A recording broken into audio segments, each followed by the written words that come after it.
A veteran cop pulled over a luxury car, convinced it was stolen, only to find the woman behind the wheel was a judge in full robe heading home from court.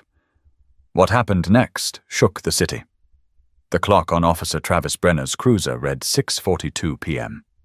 Light was fading over the trees lining Saluda Avenue in Columbia, South Carolina. The houses here had wide porches and brick mailboxes. Quiet money. Old money. He was 2 hours from the end of his shift, sipping flat coffee from a dented thermos, when he noticed the sleek black Mercedes crawl to a stop at a stop sign. Too slow. It rolled forward. Not enough to ticket, but just enough to bother him. He flicked his lights on, his fingers already reaching for the radio. "Dispatch, this is Unit 24. I'm initiating a traffic stop on a black Mercedes S-Class. No plates visible from the rear. Occupied once." The car eased to the curb under a dogwood tree. No sudden moves, no panic. The driver rolled down the window before he even got to the door. "Evening, officer," said the voice inside. Clear, firm, unshaken. Travis stopped short. The woman behind the wheel wasn't what he expected. She was black, mid-60s maybe. Short silver hair, straight posture, a calm stare. She wore a black robe, judicial, not religious, and her hand rested on the steering wheel, fingers steady. "I'm Judge Renee Mallory," she said, offering a slight nod. "This is my vehicle. I'm heading home from the courthouse." He blinked. "License and registration, please." She didn't hesitate. She passed them over like she'd done it 1,000 times. "Any reason you pulled me over?" Travis scanned the documents, jaw locked. They checked out. But something about it didn't sit right with him. "Yeah," he said slowly, eyes narrowing. "This car fits the description of a stolen vehicle reported earlier today." Renee raised a brow. "It's registered to me. You can confirm with dispatch." "I will." He walked back to his cruiser, radioed it in. But as he waited, his eyes didn't leave her through the windshield. She didn't fidget. She didn't touch her phone. Just sat, still, watching the sky grow darker. Dispatch came back. "No stolen report linked to that VIN. Registration matches the name on the license. Everything checks out." Still, Travis didn't return her papers. He stepped back to her window. "Mind stepping out of the vehicle for me, ma'am?" Renee's voice sharpened. "Is that a lawful order?" His hand dropped toward his holster. "Yes." There was a long pause. Her eyes didn't move from his face. "Are you detaining me? I'm asking you to step out. We'll clear things up." A small group had started to gather. One teenager lifted a phone. The red light blinked. Renee spoke louder this time, enough for those watching. "I'm Judge Renee Mallory of the 5th Judicial Circuit. This is my vehicle. You've received confirmation it is not stolen.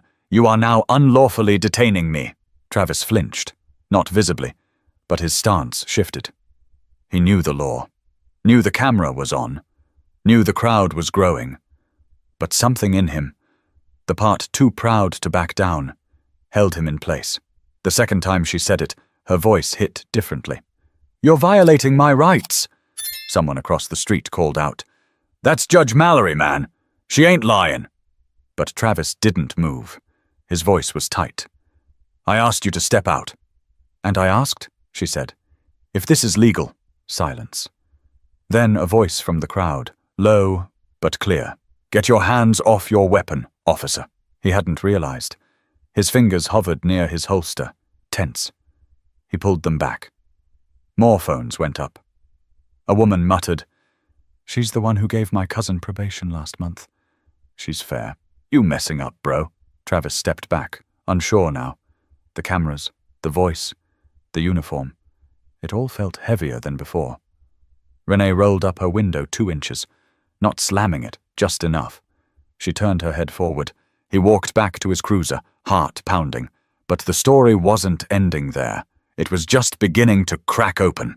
He sat in the cruiser, windows halfway down, fingers tapping the steering wheel. The dispatch confirmation still echoed in his head. Everything checks out. But Travis Brenner wasn't ready to pull off. He got out again, more deliberate this time, shutting the door behind him like punctuation, walked slowly back toward the car. The crowd hadn't moved. If anything, it had grown by 2 or 3 more people, murmuring among themselves, phones up. Renee didn't roll down the window further. She waited.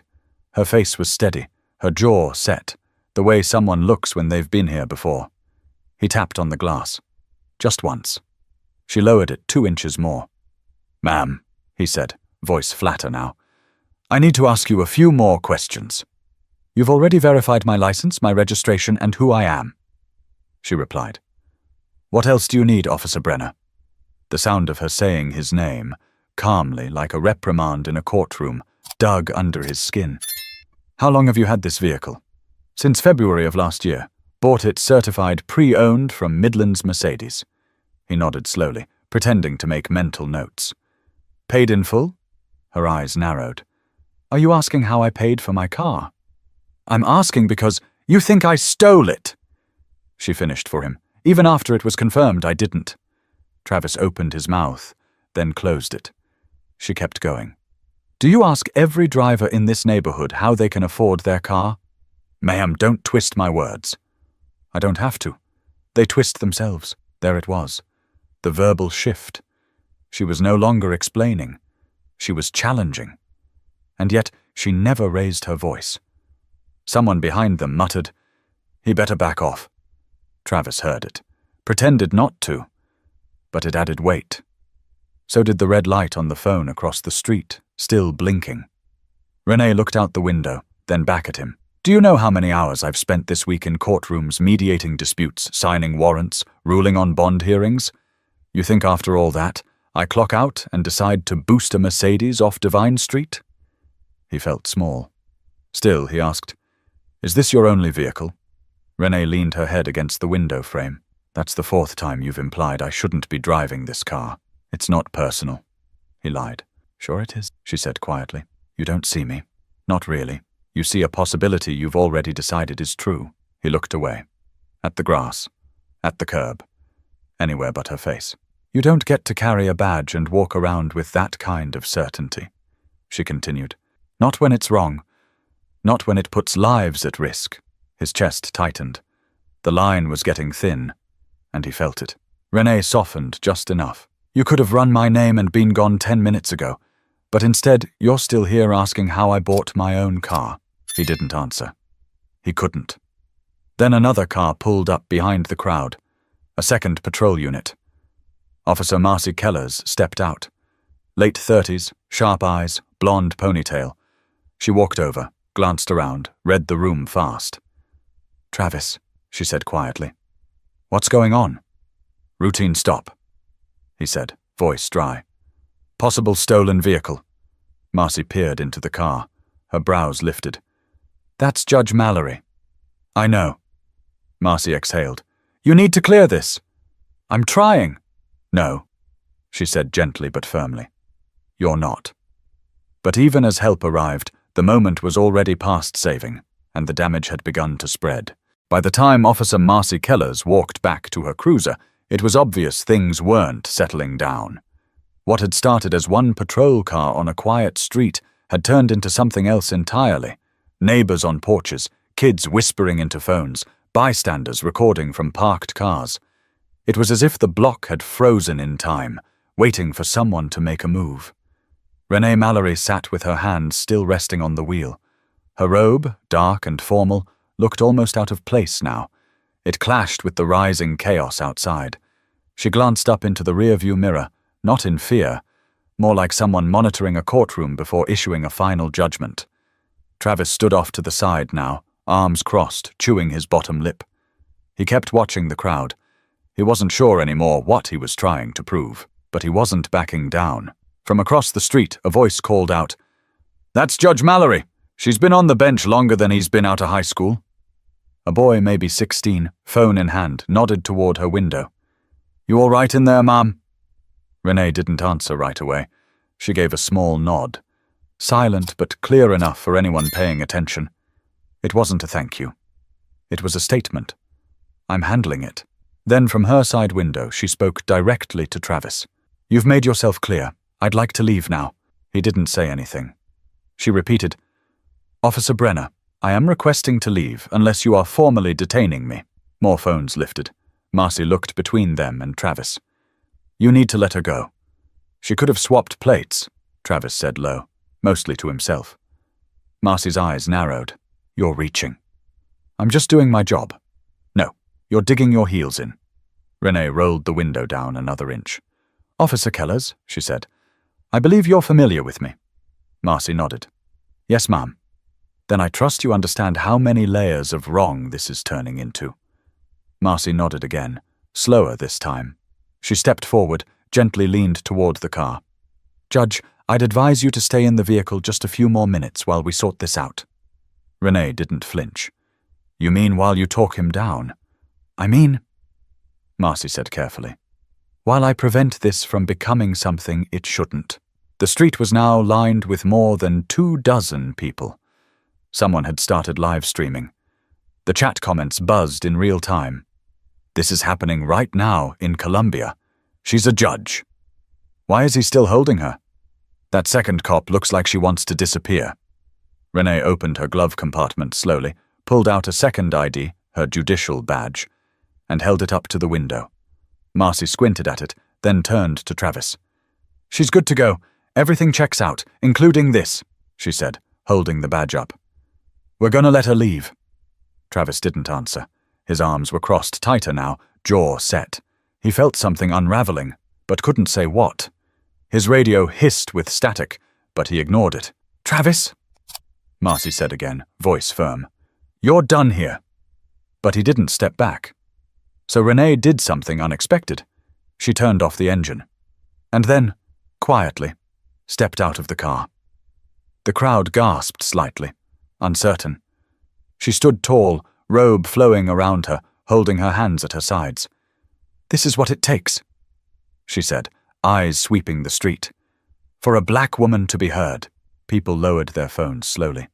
The silence that followed wasn't peace. It was pressure, heavy and boiling. Travis's hand drifted near his belt again. Marcy's voice cracked across the air. Don't. He froze. Renee looked at him directly. You're not the law. The law is written. It's studied. It's upheld by people who've earned the right to interpret it. You enforce it, but only if you remember what it means. But this wasn't the end of the confrontation. It was only the point where the world started watching. Officer Brenner couldn't hear much anymore. His ears were ringing, not from noise, but from pressure. His eyes flicked from face to face in the crowd, picking up smirks, phones, folded arms. No backup from the department had arrived. No superior, just Marcy's eyes on him like a spotlight, and Judge Mallory standing calm, regal, exposing everything wrong with how he'd handled this stop. Still, part of him wanted to double down. If he let her walk now, he'd look weak. Worse, he'd look wrong. So he stepped forward, just one pace. Ma'am, I'm asking you to return to your vehicle. Renee didn't move. Are you detaining me? He swallowed. You're interfering with a police investigation. There was a shift in the crowd. A few people laughed, not kindly. One older man near a mailbox muttered, He's grasping now. Marcy turned to Travis, voice low but sharp. That's not going to hold. You're improvising, and it's not policy. She refused to comply. She complied with everything you asked until it got personal. Travis's fists balled at his sides. Renee still hadn't moved. Her voice remained steady. You're making up charges. That's misconduct. He snapped. His voice rose. Get back in the car. That's when the woman with the live stream spoke up, loud enough for everyone to hear. This man's about to arrest a judge because she made him look stupid. Renee took a step closer. Not aggressive, just enough to speak clearly without shouting. Officer Brenner, if you place your hands on me without cause, you'll be making a career-ending decision. Is that a threat? It's a fact. There was a long pause. Then he reached for her wrist. Not yanking, not forceful, but enough. And just like that, the crowd exploded. Yo, you touching her now? She's a judge! Get your hands off her, man! Marcy stepped in immediately. Travis, back off! She shoved herself between them, facing him full on. Let go! Right now! Travis released her wrist. He stepped back, lips parted, breathing uneven. He looked lost. Renee turned to the crowd. I will be filing a formal complaint. I will be requesting the full release of all body cam footage, dash cam, And I strongly recommend that anyone filming tonight hold on to their video. People cheered. Not loud, not wild, just loud enough to cut the tension. Travis tried to regroup, but it was too late. The crowd had turned, and Marcy wasn't standing beside him anymore. She was standing beside Renee. "You good to drive, Judge?" she asked softly. "I was good before this started," Renee replied. She stepped back into her car, adjusted her mirror, and started the engine. Her door shut with a quiet click that somehow sounded louder than all the shouting had. She didn't peel off. She didn't slam the gas. She pulled away at a smooth pace, her taillights disappearing down the road. Travis stood there, hands on his hips, not sure what to do next. Marcy finally broke the silence. "You just tried to detain a sitting judge over a car she owns and a hunch you can't prove. I thought it matched. You escalated it. You ignored the confirmation from dispatch. You dragged this out until it collapsed on top of you." He turned toward her. "You siding with her?" "I'm siding with the law. You didn't follow it." He looked away, chewing the inside of his cheek. Someone across the street yelled, "Better get ready for the lawsuit!" And just like that, the tension shifted from heat to weight. But the night wasn't over. Not for the department, not for Travis, and certainly not for Judge Mallory. By sunrise, it was everywhere. The clip from the live stream, barely 4 minutes long, had racked up over 300,000 views overnight. Judge Renee Mallory's name trended on social media alongside words like racial profiling, abuse of authority, and body cam silence. Local outlets picked it up first. The state, WLTX, then the national ones came knocking. Inside the Columbia Police Department, the mood was grim. The morning briefing room, usually filled with small talk and burnt coffee, was dead quiet. The chief, Harold Epps, didn't smile, didn't greet. He walked in, slid a printed headline across the table and said, "This is what we're up against today." It read, "South Carolina judge wrongly targeted in traffic stop. Was her robe the real threat?" Travis Brenner sat in the corner, trying not to shift in his seat. Everyone knew. Nobody said it, but eyes lingered longer than they should have. And not just at him. At Marcy, too. The one who intervened, the one who didn't back him up. Epps looked at Travis. "You filed your incident report?" "Yes, sir." "I read it. Doesn't match what's on camera." Travis didn't respond. "We're initiating an internal review. You're on administrative leave, effective immediately." Silence. Then a small voice. "With pay?" Epps nodded. "Standard protocol. But don't mistake that for support." Across town, Judge Mallory sat in her kitchen, robe traded for a simple t-shirt and sweats, sipping black coffee that had long gone cold. Her phone buzzed constantly. Friends, clerks, reporters, colleagues. She answered none of them. Instead, she scrolled through the video, watched her face from the outside, watched the crowd, the shift in the officer's posture, the moment his fingers brushed her wrist. It didn't surprise her, but it still cut deep. Not because it happened, but because she'd always known it could. She looked up at the framed photo on her fridge. Her father in uniform, a black police officer in Columbia back in the 70s. He'd warned her. "The robe doesn't change how some people see you. They'll look past it." She had believed she could outgrow that. She hadn't. At noon, her clerk, Amy, stopped by. White, mid-30s, loyal to a fault. She looked nervous walking in, like crossing a minefield. "I brought you the docket for tomorrow. Thought maybe you'd want to prep." Mallory didn't look up. "You think I should go in? I think if you don't, they'll say it's because you were afraid." She raised an eyebrow. "You think I'm afraid?" "No, Mom. I think you're tired." Mallory let the silence stretch. Then she said, "I'll be in court, same time." Later that evening, a protest formed outside the police department. Not massive, maybe 100 people. Signs read, "Power doesn't equal permission." And who judges the police? Someone had printed stills from the bodycam footage, posted them on wooden sticks like billboards. One photo had become iconic already. Renee standing tall outside her Mercedes, robe catching the wind, eyes locked on Brenner like a verdict. Inside the building, Travis sat alone at his desk, packing up his things into a cardboard box. He'd heard the chants outside, heard his name shouted a few times. He wasn't angry, not like before. He was mostly confused. He'd followed instinct. What he thought was right. What had felt suspicious. Now it just felt wrong. He looked at the photo on his desk, his wife and daughter from last summer, smiling, toes in the sand at Myrtle Beach. He wondered how he'd explain any of this to his kid. How to break down a mistake without sounding like a villain. Just then, Marcy tapped lightly on the doorframe. "You okay?" He shrugged. She leaned against the wall. "I didn't want it to go like that, but you didn't give me a choice." "I know.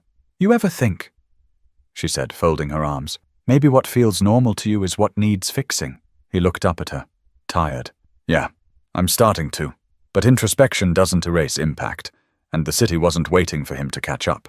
Before Judge Mallory wore a robe, before the courtroom respect and sharp bench rulings, she was just Renee Parker from Aiken County, South Carolina. Her mother taught second grade for 31 years. Her father, Thomas Parker, wore a patrolman's badge that barely paid the bills. He stood over 6 feet, spoke softly, and came home quiet. Renee remembered one night in 1982 like it was yesterday. She was 17, headed to her weekend job at the Piggly Wiggly, when a deputy stopped her for what he called suspicious behavior. She was walking, alone, with a paper bag of snacks and a textbook.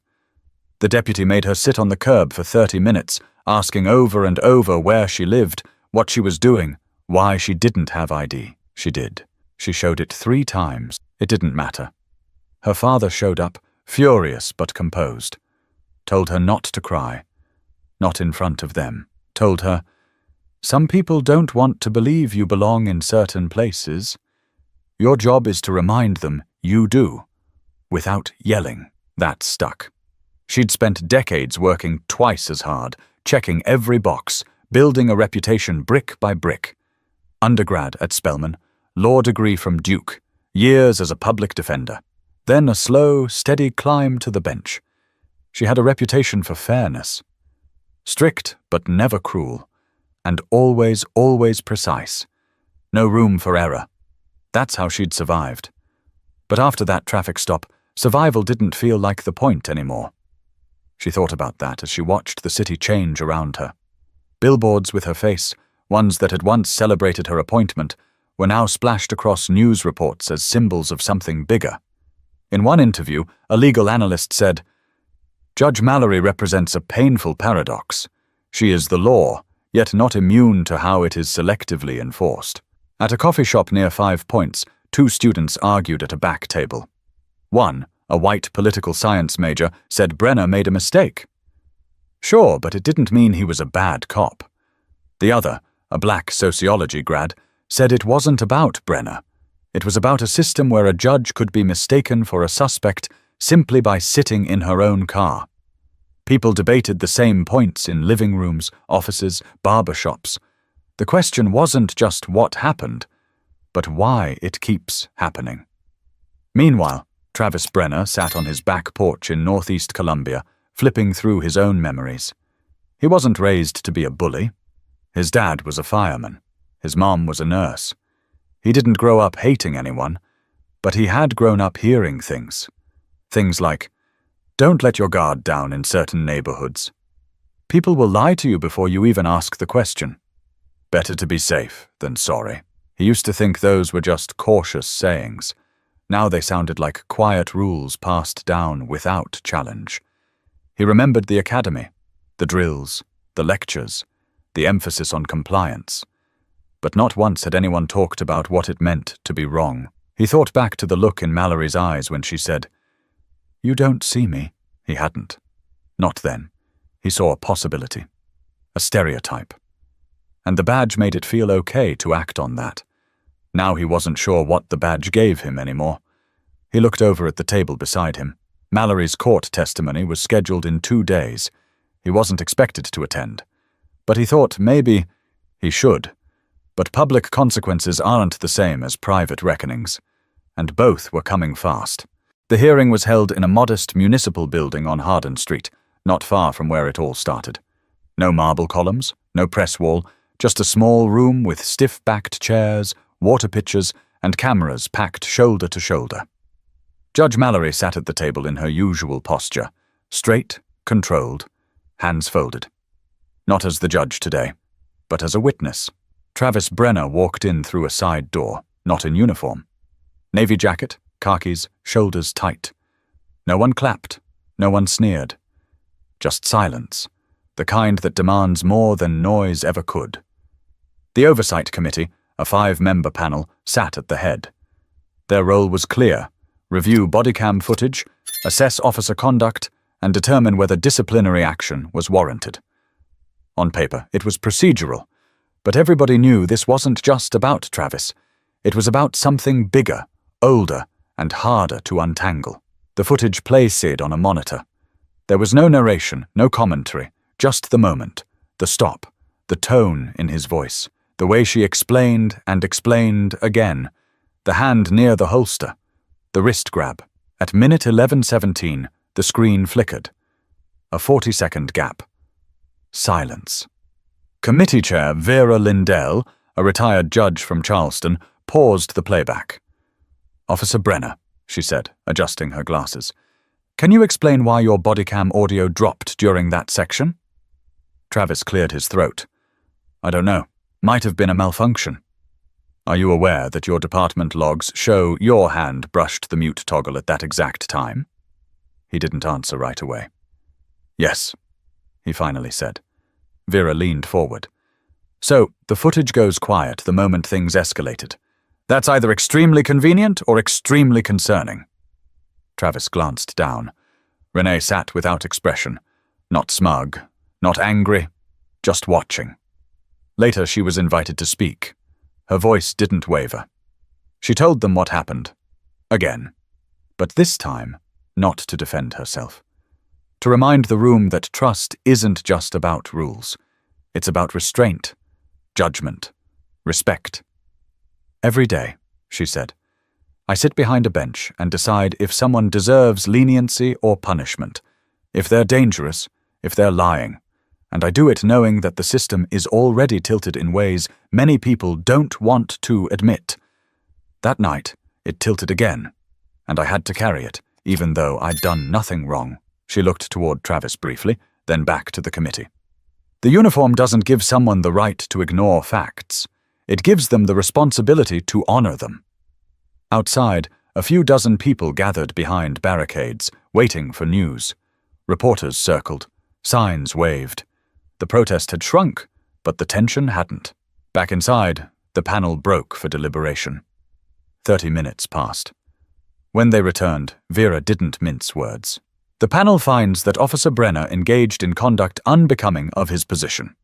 His actions were excessive, unsupported by evidence, and suggest a pattern of behavior inconsistent with departmental standards." Travis blinked. "We recommend a 60-day unpaid suspension and mandatory bias retraining, pending final departmental approval. Further violations will result in immediate termination." Gasps murmured through the room. Some thought it was too light, others too harsh. But Renee didn't react. She stood, gathered her coat, thanked the committee, and left. Outside, a reporter thrust a mic toward her. "Judge Mallory, do you feel justice was served?" She paused. "I don't believe in justice as a moment," she said. "It's a practice. And tonight was just one part of it." Across the street, Travis stood alone under a tree, watching the cars move past. His suspension would begin the next day. No badge, no gun, just time. Time to reflect on how quickly authority turns into damage if you don't watch yourself. Marcy joined him a few minutes later. "You good?" she asked. He didn't answer right away. "I don't think I'm supposed to be good. I think I'm supposed to be honest." She nodded slowly. "Then maybe you're finally starting. But honesty is just the first step. What comes next is what defines you." The next morning, Renee sat alone in her chambers at the Richland County Courthouse. The sun spilled across the floor, warming the edge of her desk. She had arrived an hour earlier than usual, not to prepare for a heavy docket, but to sit, to think, to breathe. There were letters on her desk, some handwritten, some typed, notes from strangers, a thank you card from a law student, An email from a retired judge in Ohio. Words like grace, strength, and clarity showed up more times than she could count. But those weren't the words that stayed with her. It was a scrawled sentence at the bottom of a folded envelope from someone she didn't know. You reminded me that staying calm doesn't mean staying silent. She read it twice. Then a third time. At 9 a.m. the courtroom door opened. First case of the day. A probation review. A teenage boy, 16, maybe 17, entered with his public defender. Wore his shirt tucked in too tight, like someone told him to look presentable. Renee recognized the nervous shuffle, the rigid stance. She'd seen it for decades. This was the part of her job that most people didn't see, deciding, with limited facts, whether someone needed another chance or needed the system to step in. She reviewed the file. School suspension, minor theft, no prior record.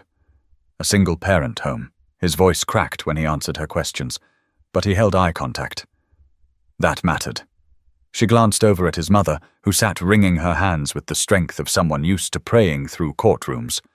Renee leaned back in her chair. "Tell me something," she said, softly but clearly. "Do you know why you're standing here today?" The boy nodded. "Because I made a mistake." "Sure," she said. "But that's not the whole answer. You're standing here because you were caught. The real question is whether you understand the kind of man you're becoming." He looked down, then up. "I don't want to be in this room again." "I believe that," she said. "But belief isn't enough." She paused, then closed the folder. "I'm continuing your probation without extension. No jail. But next time, there won't be another conversation. Understand?" "Yes, ma'am." She tapped the gavel once. Quick and quiet. Case closed. The boy's shoulders dropped in relief. His mother exhaled hard, and for a moment the courtroom wasn't heavy, just still. After court, Renee walked to her car. Same Mercedes, same parking spot. She sat behind the wheel and stared at the rearview mirror. Thought about how that mirror had once reflected flashing lights, suspicion, and a badge that didn't care who she was, and how quickly power could swing in the wrong direction when the wrong hands gripped it. But the lesson wasn't just for Officer Brenner. It was for everyone. For every kid who thinks the robe means protection. For every cop who thinks the badge means permission. For every system that thinks neutrality is enough. As she pulled out of the parking lot, she saw a small group of high school students walking along the sidewalk, carrying clipboards. One of them stopped, looked up, and waved at her. "Judge Mallory," he shouted. "We saw your video in class." She smiled gently. "Good or bad?" "Both," he yelled. "But it made us talk." And that, she thought, was something. Across town, Travis sat in his kitchen, staring at a blank notepad. The top read, "Bias Reflection Assignment." He was supposed to write 500 words on how his assumptions shaped the traffic stop. He had written 3 times and ripped it up each time. But this time, he wrote one sentence first. "I didn't see her. Not as a person. Not as a judge. Not even as someone with a name." Then he kept writing. Not because it would undo what happened, but because silence was no longer safe. Not for him, not for anyone. What we choose to see, or refuse to, can cost people more than their dignity. It can cost them their peace, their safety, their future. If there's one thing this story leaves behind, it's this. Power means nothing without responsibility. And respect means everything when it's hardest to give. If this story made you pause, made you think, or made you feel something, subscribe. Because we've got more stories to tell. And sometimes one voice is all it takes to change the direction of 1,000 others.